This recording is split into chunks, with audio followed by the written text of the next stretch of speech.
When you equip your truck with a bed rack and rooftop tent, space for storing things like bikes becomes a bit of a challenge. Now, if you have an SUV or similar, you already understand some of these challenges. Common solution is to store the bike up on top on a roof rack or your rooftop tent, getting brackets to attach to the side of your bed rack.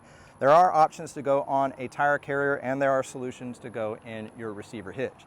But if you're wanting to avoid adding any unnecessary height, width, length, or spending a whole bunch of money on a tire carrier like this, but you have a rooftop tent that has the aluminum extrusion similar to this, or you're considering one, well, I have a solution that might be perfect for you. So if you want to see how to simply transform your rooftop tent into a rear-mounted bicycle carrier between your destinations on and off-road, stay tuned.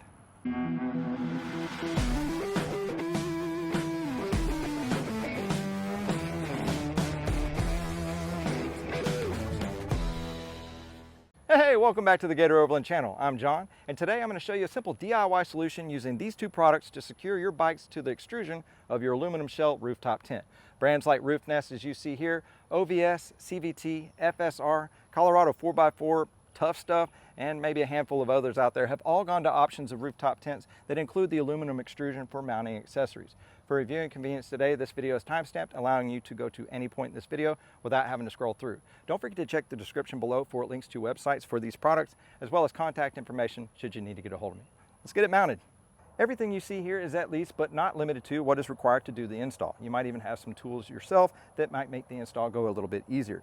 Here we have our SeaSucker 4.5-inch suction cup rear wheel mount, which is capable of 120 pounds. We have our RockyMounts DropTop mount, which is capable of 45 pounds. We have our quick release adapter to work with this. This is made for a through axle. From there, we have our M8 hardware. We have our socket wrench and optional combo wrench, 1/2 inch or 13 millimeters should be just fine. And we have a drill with a 5/16 drill bit. The holes that come in the RockyMount mount are a little bit too small to work with the M8 hardware required to work with the extrusion. And we have a little bit of WD-40 to make getting those out. It's made out of aluminum, so it shouldn't be that big a deal. Here's a closer look at the SeaSucker 4.5-inch rear wheel suction mount. And as you can see, it's a really genius design. It says moisten the seal here. You got an orifice port here that works with this vacuum plunger.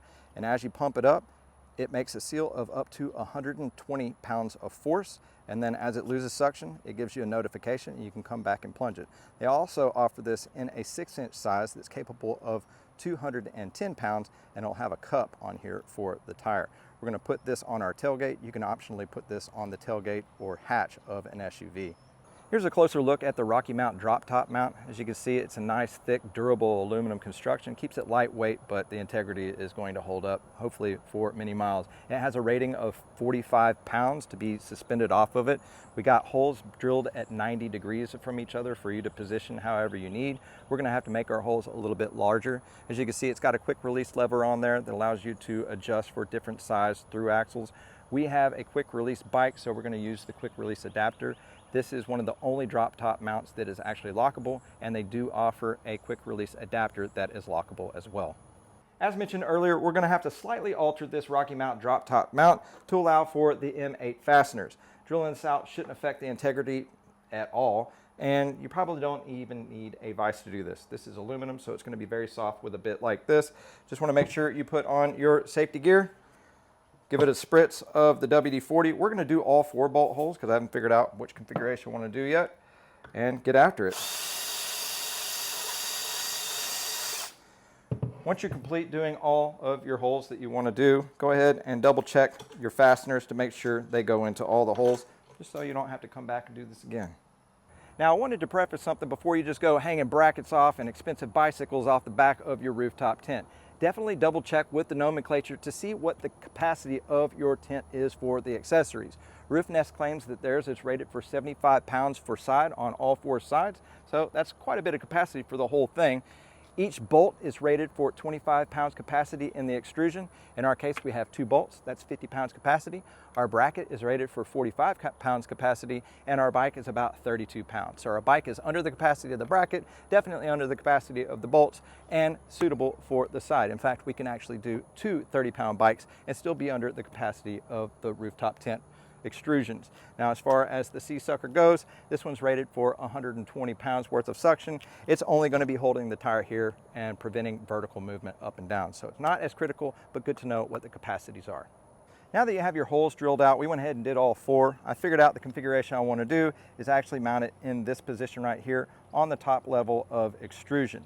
Now, all I'm going to do is go ahead and affix my bolts here just loosely to where they slide back and forth. We're going to line it up with the extrusion, and we're just going to slide them in until we get to our preferred position. It may take a second to do, but there we are. Now that we're there, we're going to go ahead, snug them down with our fingers, and I'm going to use this ratcheting boxed in to tighten it down. Now, M8s call for approximately 28 foot-pounds to be tightened to, being that this is aluminum extrusion and it's somewhat thin. I'm going to go to about 20 foot-pounds. Now, you can go to good and tight if you want to, but you can go ahead and snug all that up with your 1/2 inch or 13 millimeter socket. Now, once you get that all fastened up there, you can come in, if it's applicable, and put in your quick release adapter, and you're installed. Now that you got your RockyMounts DropTop mount or mounts positioned at your preference for where it's going to fall on your tailgate or hatch of your SUV, it's time to go ahead and just pop in your bike. If you have a through axle, basically all you do is you just pop the axle into the lever right there, and you position the rear wheel wherever you need to be for it to have the least amount of vertical movement for your bike. Now, in my case, I have a quick release style front wheel, which is going to require me to remove my front wheel, and we're going to use this quick release adapter. They do make a lockable adapter out there as well. We're going to pop in the forks right here, get this cinched down to where we're able to do the lever and move it 180 degrees from where it was before to ensure it's fully locked down. And then we're going to, not forget, very important, is moisten this seal and pop it on wherever it's convenient for the tire to be the least amount of vertical movement on the bracket. And then we're pretty much done. And that is how you turn your rooftop tent into a rear-mounted bicycle carrier. As you can see, it's pretty rigid for the most part. Most of the flex is just in the strap, and the side to side is in the flex of the bushing right there. But I have over 1,000 miles worth of testing in here. I know I didn't want to just put this together and say, hey, it looks good right here, but I have actually driven over 1,000 miles with this affixed to it. Haven't had any issues. It's not loud, and I'm really happy with the way it's set up. Now, as there is a bunch of pros that you see here, there are some cons that I've kind of seen, or concerns that I've developed over the period of having this on here, and you might have already seen them as well. I have this mounted to the tailgate, so anytime I need to get into the tailgate area, most of the time it's to get the fridge out, I have to, obviously this is the biggest inconvenience right here, I have to open up my tire carrier, and then it takes me 1 minute to dismount this and then put it back on up there. The second is going to be your rear departure angle. If it's a situation where I think that I'm going to hit this tire, more than likely this one, but if I'm going to hit this, 1 minute, dismount, and I don't have to worry about damaging anything up there. So that's two. The third one is if you do have a rear mounted tire carrier, most trucks don't. I do, but I can actually remove it. Most SUVs do, Jeeps, things like that. You're going to lose this real estate, and you might not be able to put a bike here with a swing arm right here on the side. If you can, no big deal. But in situationals, my wife's bike still does fit in the back, so if we're not fully loaded down, it'll ride in there, or I can take the tire off, put it back up underneath the vehicle, remove the tire carrier, and mount the bikes here. We have a little, as you can see, this little Kid Rice shotgun thing is awesome. We love it.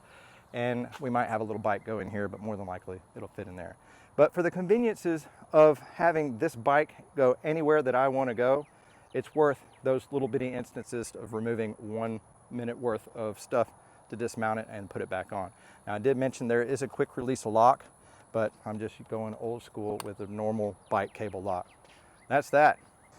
Whew, it's hot here in Texas. And that about wraps things up. If you enjoyed today's video, found it informative or helpful in turning your rooftop tent into a rear-mounted bicycle carrier, go ahead, give us a big thumbs up, let us know how we're doing. Share if you'd like, I'd appreciate that. For a heads up on any future installs or adventures, go ahead and hit that subscribe button, notification bell. You can follow us along our journey. Don't forget to check the description below for links to websites for the products used today, as well as contact information should you need to get a hold of me. Remember, we at Gator Overland encourage each and every one of you to take a daily moment to unplug and reconnect with the outdoors, even if it's just for a few minutes. Have fun, keep it safe, and just go. Thanks, y'all.